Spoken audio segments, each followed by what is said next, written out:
This group in the middle that we're concerned with, up to say $60,000, $65,000 a year. Household income, yes. They are the ones we need to help. And they don't get nearly as much help as this bottom group does.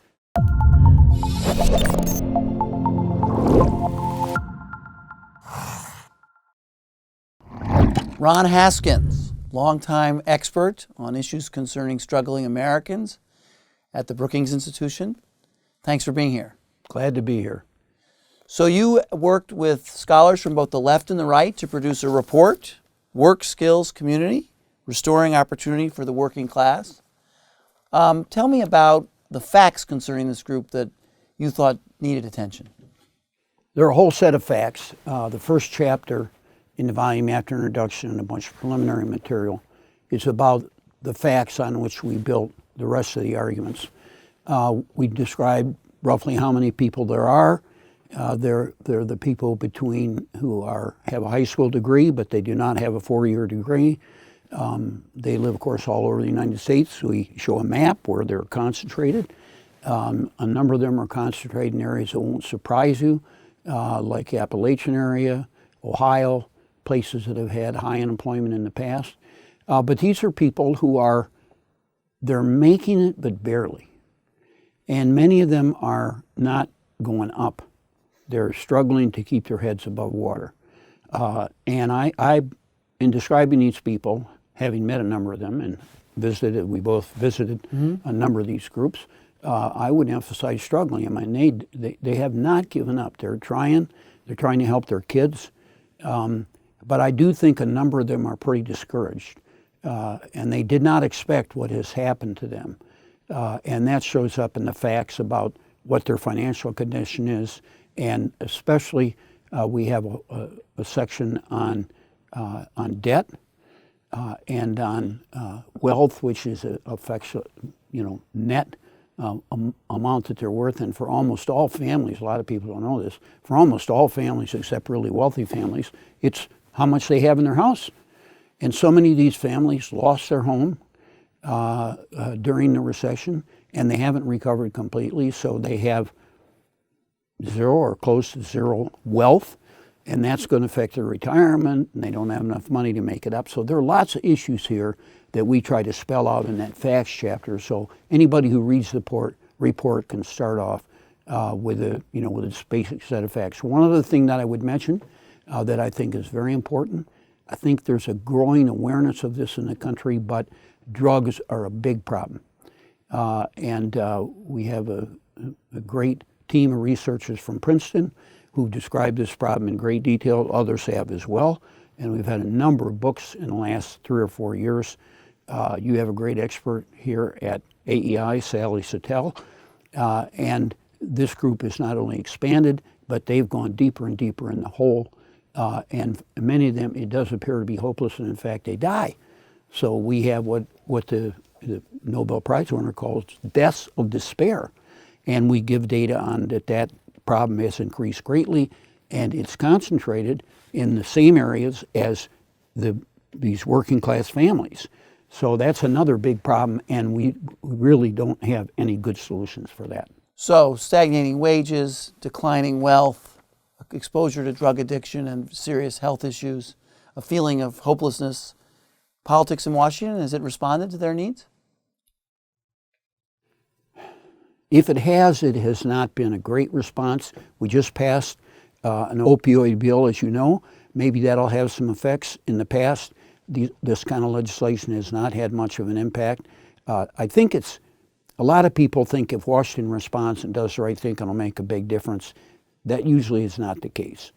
You could have marginal effects. But over a period of years, if you have a number of good policies, like what we propose, then it could make a difference. So that's what we're hoping. We're hoping that a lot of simultaneous changes in policy that are applied evenly and wisely over a period of years would have an impact on this problem. At the local level and at the federal level? Yes, at the local and state, well, I'm thinking local and state level. Even more so important. we do something about opioids, we do something about wages, we do something about employment, we do something about community, I think all these things have a potential to make a difference. So one more preliminary question: that we went down to Kentucky Yes. to see something Yeah. and to get a sense of, Yeah. of a successful program. What did we see? The most impressive thing to me was, and I love this in part because it was undertaken by the private sector, primarily automobile companies, but it's expanded now. And Toyota created a program in which they focused on kids who are high school graduates and were pretty smart. It wasn't the kids who are doing the worst from high school, but kids who are, say, roughly in the middle, and who do not have plans to go to a four-year college. And this, of course, is right in at the our heart sweet of spot. the group that we're Right. concerned about. And let me say that I have followed this research for a number of years. And I think as a nation, we've made a mistake by overemphasizing the importance of four-year education. Now, I think you have to be real cautious here, because I love the idea of four-year education. I want my kids to get a four-year education. I was intent myself on getting a four-year education. But we have millions of kids who they're not going to do well in a four-year institution because they're not prepared for it. And we have encouraged many of them to go to college, and they went to college. They didn't finish. They wound up with debt. So now they get the worst of both worlds. They don't have better jobs, and they have debt from college. So we need a strategy that helps people get in the middle there and get jobs that pay $10,000 or $20,000 more than the typical, Entry-level job. $10 an hour job. Right. And we actually have pretty good studies that show that we can do that. And this program is called Kentucky FAME. And they now it started out with just a couple of employers. It was designed primarily by employers, which, by the way, years of research have shown the most successful training programs are the ones that employers start and employers run. And the federal government needs to figure out how to subsidize them and not design a program and say, here's what you have to do. The employers are the one that know what they need. They know the skills they need to emphasize, and that's what we saw in this program. We saw a beautiful place where they train these kids and give them skills in electronics, in welding, the kind of things that, where there are a lot of jobs available, and they pay, $15, $20, $25 an hour, and they have a future. So that was very encouraging, and they are doing well. They've even expanded since we were there. We were there a little over a year ago. So I think there are now 300 employers that are involved in that Kentucky FAME program.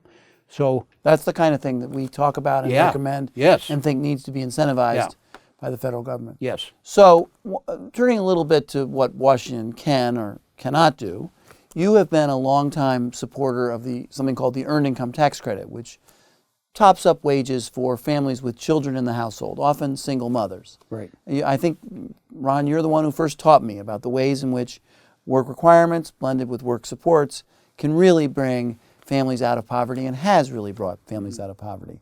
We make a recommendation about another group that's been left out of that work support system. Right. Tell us about that. Right. Well, I think the broader point here is that we have a lot of things that support single mothers. And they would support single fathers if they were custodial single fathers, but most of them are not. So we have a lot of programs, and this Earned Income Tax Credit is one, and it can be $6,000, $7,000 a year or so. This is a very serious benefit. We spend about $70 billion on a program, so this is serious policy here. We don't have anything equivalent for men. We have a dinky little $400, $500 a year maximum benefit for them if they go to work and earn a wage.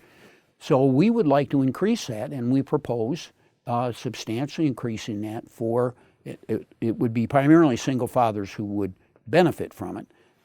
But these are individuals who go to work and have earnings and are non-custodial. They don't have kids.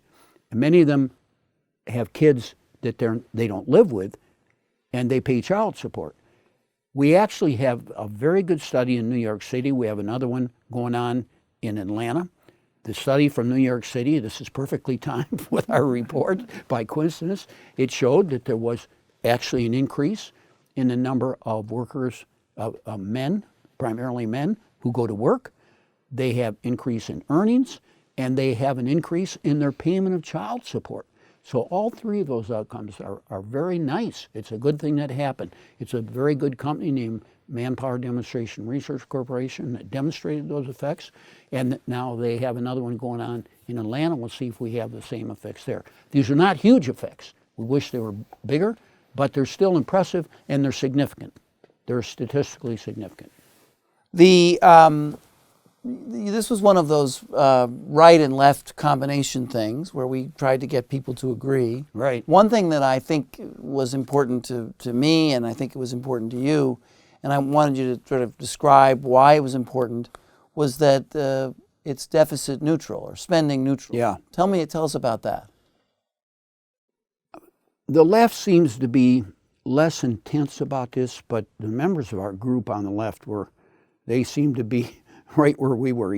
The deficit is too big. We got to do something about the deficit, and God knows in the long run what the consequence is going to be. We're already in the red zone. We're going to be hurt in the long run by this. The red zone in the extent that the percentage of debt to GDP or the size of our deficit is so high that we've lost opportunities to address it sooner, and now it's getting worse. Well, yes, and there will be consequences. That's what I mean by the red zone, especially impacts on economic growth. There are a number of studies that show that. So we're in danger territory, and we got to do something about it. And the worst thing is that Washington they're acting like they're not aware of it. They have to be aware of it, but they're not doing anything. There's no serious action. There are no serious proposals on the table. And in fact, many of the proposals that are most seriously being discussed now would increase it even more. Trump has a proposal, apparently a lot of support among Republicans, to increase it by another $1 trillion by he calls it a middle class tax cut. So this is really a very serious problem, and we wanted to at least be neutral. We wanted not to increase the debt problem. So we found revenues from where? We found revenue offsets, and we made a number of changes in tax policy and in spending policy to offset. I'm not sure you need a CBO, Congressional Budget Office estimate, to really let you know if you achieve that. But at least it's a signal that we were concerned about this problem and we did something about it. So you've been in Washington a long time, Ron, and you know the cliche is that nothing ever gets done and bipartisanship never really happens, or at least that's the cliche now. Is that true? No. Tell us. No, it's not true. I think last year we did a lot of really interesting things. We increased the child care support for working families. That's a very good thing because we want to help workers. We changed the child tax credit, which has the same effect and helps low-income families. We passed a number of bills having to do with education and with related issues. So there have been, and all of these are bipartisan. We also did, I don't want to bore anybody about this, but I've been following child protection issues, abuse and neglect for many years. And we've tried to have for many, many years now, trying to create a program that would help states figure out ways to keep the families in their homes from the very beginning. Now, this is a risky business because most of them have been involved in abuse or neglect. So you want to work with the families, keep the kids safe, and work with the families to reduce the problems that the families are having so we don't have to remove the kids from their home. Our history shows that if we remove kids from the home, the outcomes are not good. This is sometimes you have to do it because the kids are, they're physically threatened. But once you do that, there are long-term consequences, and it's hard to get the kids in a stable setting. So this new program, which was passed by Congress and signed by the President on a bipartisan basis, signed by the President, called Family First, would provide more money to the states to design these programs if they're based on evidence, which is another, I think, very strong thing. And by the way, as a footnote to my response to you, a lot of the programs that have gotten support now are evidence-based programs or try to promote evidence-based programs. So there have been a number of programs in the last couple of years that are both based on evidence, we have reason to believe they might be effective, and they enjoyed bipartisan support.